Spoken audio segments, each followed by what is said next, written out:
citizen in the advent of fake news and disinformation in my country.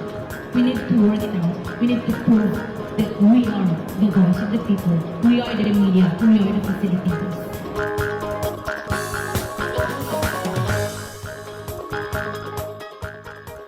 Ania na ang mga balita nga nahagpat sa Newsline Philippines Information Center. Ako si Paul Palacio. Tutok na!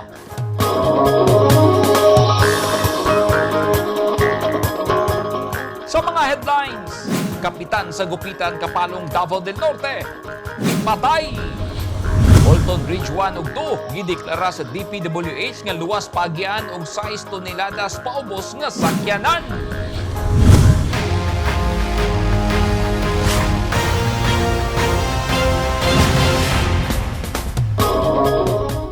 Sa detalye sa ato mga balita, giandam na karon sa kapulisan sa lungsod sa Kapalong, Davao del Norte ang kasong murder batok sa suspect nga mipatay kang Gupitan Barangay Kapitan Dato Amado Mantayuna niadtong Enero 23 tuig 2022. Gipatay si Kapitan Dato Mantayuna samtang nagpahigayon og meeting sa iyang mga sakop. Matod ni Kapalong Mayor Maria Teresa Timbol, giandam na sa mga pulis ang kaso samtang ang suspect anaa pa karon sa Kapalong District Hospital. Ani ang report. Hustisya ang singgit karon sa mga kabanay o mga tribal chieftain sa lungsod sa Kapalong, Davao del Norte. Kini, human gipatay ang barangay kapitan sa barangay Gupitan niadtong Enero 23 samtang nakikistorya kini sa iyang mga sakop kabahin sa proyekto nga himuon sa ilang barangay. Apan, human sa duha ka adlaw, nadakpan ang suspect ug ganana karon sa Kapalong District Hospital human kini nasamdan. Gahapon sa buntag na dakpan nila sa isa ka sitio. So nadala nila nadya karon sa among ospital kasi na siya'y samad. Na siya'y igo sa tiil nga sa D12, shotgun no man ang baril sa mga lumad nato. So mananday siya sa ospital karon. Gahapon nila na kuha.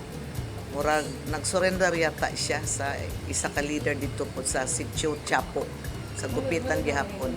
Matod ni Mayor Timbol, iyang balikan ang suspect aron masuta kung nganong iyang gipatay ang kapitan. Kay matod sa mayor, igo lang mingon ang suspect nga dunay nagsugo kaniya nga himuon ang krimen. Nakigtagbo na usab si Davao del Norte Governor Edwin Hubahib sa mga tribal chieftains sa barangay Gupitan o sa mga sikbit nga barangay aron malikayan ang kagubot human sa pagpatay kang barangay Captain Dato Amado Mantayona niadtong Enero 23. Gipaniguro sa gobernador nga mahatagan og hustisya ang kamatayon ni Dato Mantayona ug malikayan ang kagubot nga nag-ugat sa insidente. Misad usab ang mga tribal chieftains nga sila Dato Laris, Dato Ungging, Dato Atol Mansaluon ug Dato Binhamin Alex Sugatan nga motabang sa pagmaintenar sa kahusoy ug kalinaw sa maong lugar ug siguruhon nga dili mapahimusdan sa mga NPA ang maong panghitabo samtang nangita sila og hustisya. Giawag sa gobernador ang tanang residente o mga tribal chieftain nga likayan nga maglusad og pangayaw sa maong lugar. Edith Cadoaya, News 10 Philippines. Stay safe.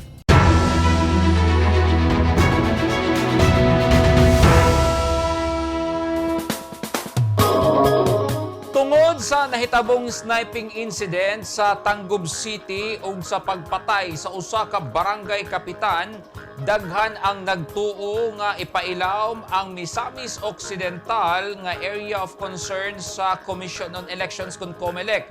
Kapartido sa naigo sa pagpusil sa sniper, mi pagawas sa iyang reaksyon. Ani ang report ni Neptali Batuleño. Pabor og uyon si Misamis Occidental 2nd District Representative Henry Wamidal kuno galing ideklarang lalawigan nga area of concern o election hotspot kini tungod sa nahitabong nga sniping incident nga gikamatay ni Lupisay na mayor o kandidato sa pagkagobernador Michael Gutierrez o sa pagpusil patay ni Barangay Dampalan Chairman Tony Dahili sa lungsod sa Lupisay na. Pasabot ni Wamidal nga uyon siya aron mabantayan pag-ayo sa mga otoridad ug makabot ang usa ka matinud-anon nga eleksyon. Mas maayo ganit man po nga mahimong area of concern kay para ma-focus po ang government forces nga para ma-achieve ang usa ka matinud-anon nga piniliay. Samtang sa pagkakaroon wala pa'y opisyal nga pahayag ng Special Investigation Task Group SITG sa resulta sa ilang investigasyon sa kamatayon ni Mayor Gutierrez nga milabay na ang usa ka bulan. Hinoon pa dayon nga naghulat ang kampo nila ni Wabinal sa resulta o sa posibleng pagsikop sa nagpaluyo sa nasangpit nga krimen. Alang sa Newsline Philippines, Neptali Batulino, stay safe.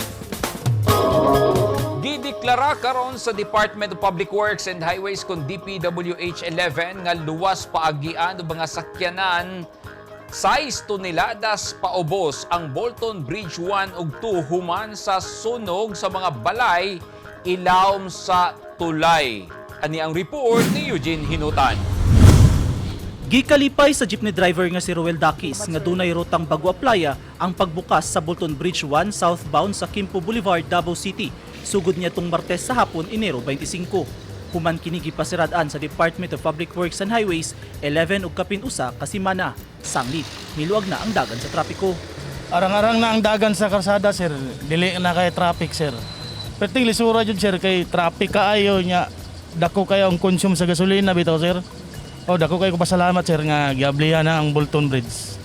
Sama ni Dakis, nalipay usab ang taxi driver nga si Win Igalan kay subling giablihan na alang sa mga motorista nga sama niya adaw-adaw sab nga nagalibot og biyahe sa syudad. Medyo binta-binta na noon kaysa atong niagi nga traffic kayo.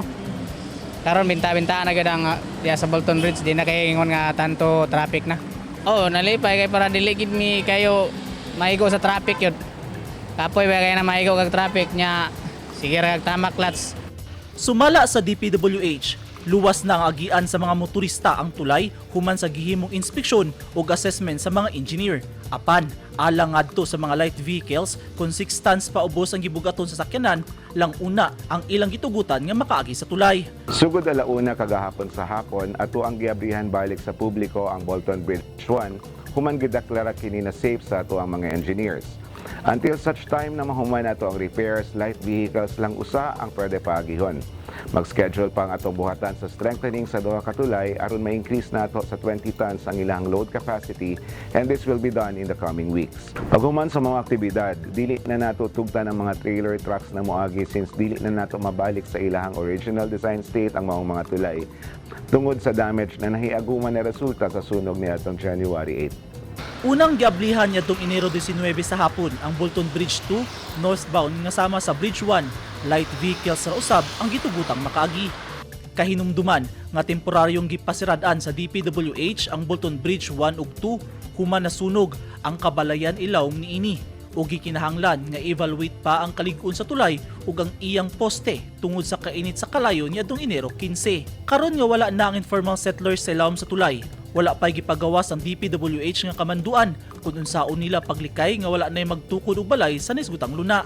Ang mga informal settlers sa lugar gisigihan na og hatag sa lokal nga panggamahanan og relocation site apan wala makapugong ang mga opisyal sa barangay sa mga tawo nga dali kaayo magtukod og balay sa luna nga dili angayang tukuran og mga struktura. Eugene Hinutan, Newsline Philippines. Stay safe.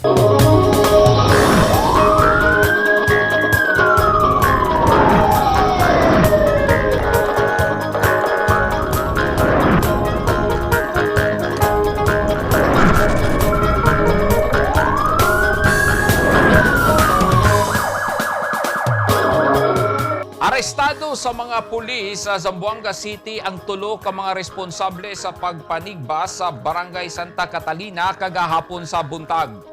Giila sa mga otoridad ang mga dinakpan nga sila Ella Marcos Anastasio, 34 anyos, Benji Marcos Eking, 27 anyos, o Bineshin Eking, 31 anyos, nga pulos residente sa Salazar Subdivision, Barangay Talon-Talon, Zamboanga City. Gitigbas sa mga suspect ang usa ka Munib Dastala Usman, 25 anyos, nga nakahiagom og samad sa dughan, tangkugo o bukton. Daling gidala sa Zamboanga City Medical Center ang biktima, posibleng personal nga pagdumot ang motibo sa krimen. Giandam na sa kapulisan ang kasong ipasaka batok sa mga naaresto. At tangi! RPSB nakaproseso og kapin 15,000 ka mga birth certificate sa mga residenteng nagpuyo sa Lagyong Dapit. O ikanapulo nga bonsai show gidagsang sa mga tao sa Midsayap, Cotabato.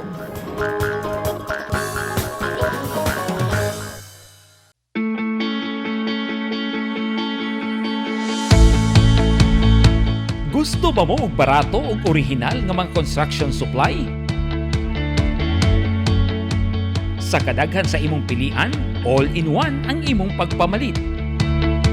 Tara na sa 3M1 ug T-Square Lumber and Construction Supply. Nahimutang sa daang Hardika, Lanao ug Dayo Street, Kidapawan City. Naging mapaghamon ng taong 2020 sa bawat Pilipino at sa Philippine Charity Sweepstakes Office. Nakapanlulumo at nakapanghihina, ngunit hindi tayo kapwa susuko.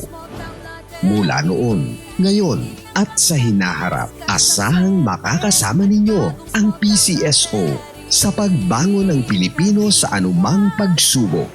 We will get through this crisis as one nation.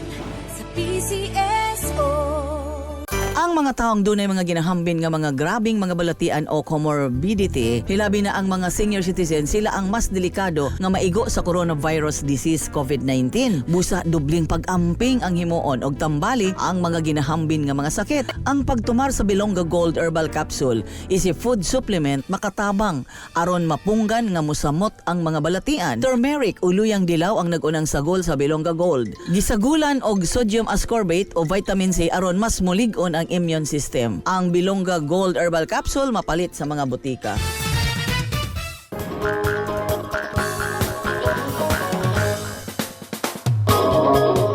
Hapit usa ka gatos ka mga miyembro sa tribong Matigsalog sa Barangay Tamugan, Marilog District, Davao City ang natabangan sa tropa sa revitalized police sa barangay aron maproseso ang ilang mga birth certificate. Magduha ka tuig na ang RPSB dihang gitukod kini ni Police Brigadier General Filmor Escobar, ang direktor sa PRO 11. Ug daghan na kini og natabangang mga residenteng nagpuyo sa gitawag nga geographically isolated and disadvantaged areas kon gidas sa tibuok rehiyon.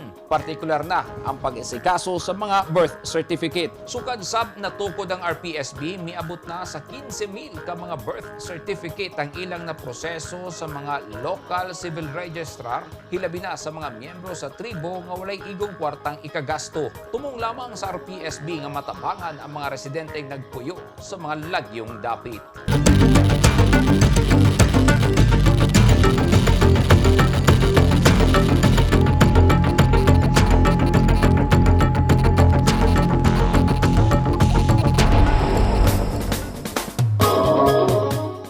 Sa pagsaka sa kaso sa mga nagpositibo sa coronavirus disease kon COVID-19, ana sa critical level ang hospital bed capacity sa Misamis Occidental.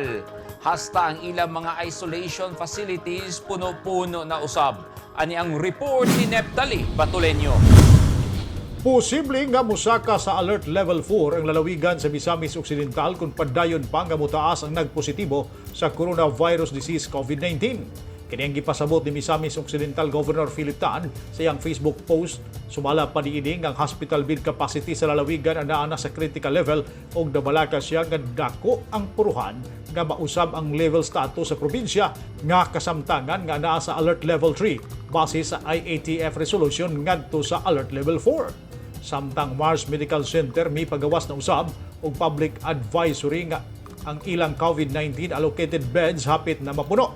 Tungod niini, mga admission nga mga COVID patients sa nasangpit kitambalanan kadto na lang moderate ngadto sa severe cases ang ilang pagadawaton. Samtang nagbutang na usab ang Mars Medical Center og ER flow lane hotline numbers sa dili pa ibiyahe ang mga pasyente padulong sa hospital aron masiguro nga adunay bakante nga kapahimutangan. Samtang nanawagan usab ang pamunuan sa hospital ngadto sa LGUs o Municipal Health Office nga pick up ng ilang mga discharge ng mga pasyente sulod sa 12 ka oras aron malikayan nga maghuot sa tambalanan. Alang sa Newsline Philippines, Neptali Batuleño, stay safe.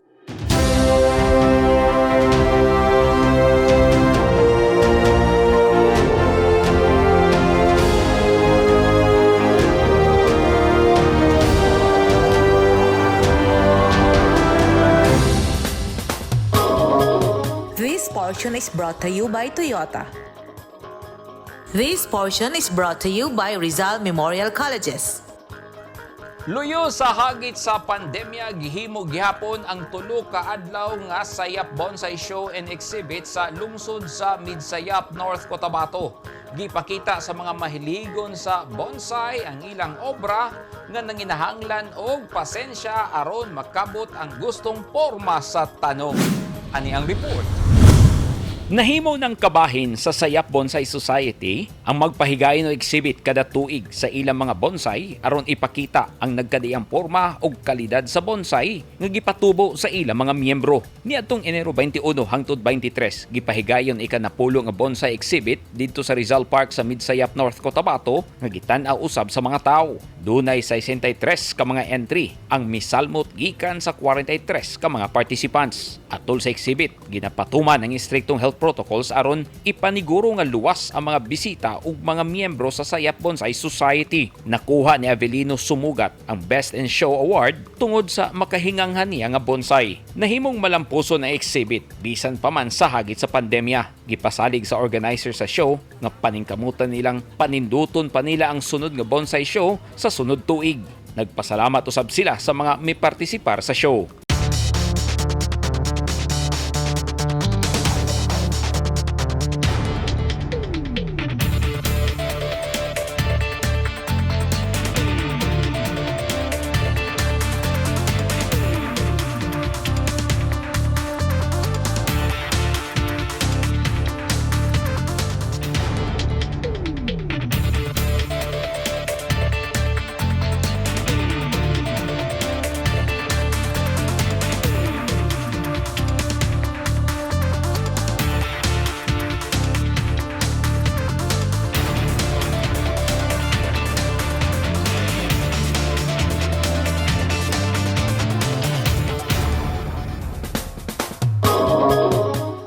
Kadto naghimpit sa mga balita nga nahagpat sa Newsline Philippines Information Center. Alang sa dugang balita, bisitaha ang website na www.newsline.ph, sa Facebook page, Instagram, newsline.ph, o sa Twitter, newsline.ph. Kung aduna mo'y mga balita o impormasyon sa inyong tagsa-tagsa ka mga lugar sama sa sunog o baha, mamahimo ka na ninyong i-share pinagi sa Newsline Messenger. Makita o sabihin ninyo sa Channel 49 o Channel 50 sa NCTVN Cable TV sa North Cotabato. O mo-subscribe kita sa YouTube channel sa Newsline Philippines o sa app nga TikTok. Ako si Paul Palacio. Daghang salamat and stay safe!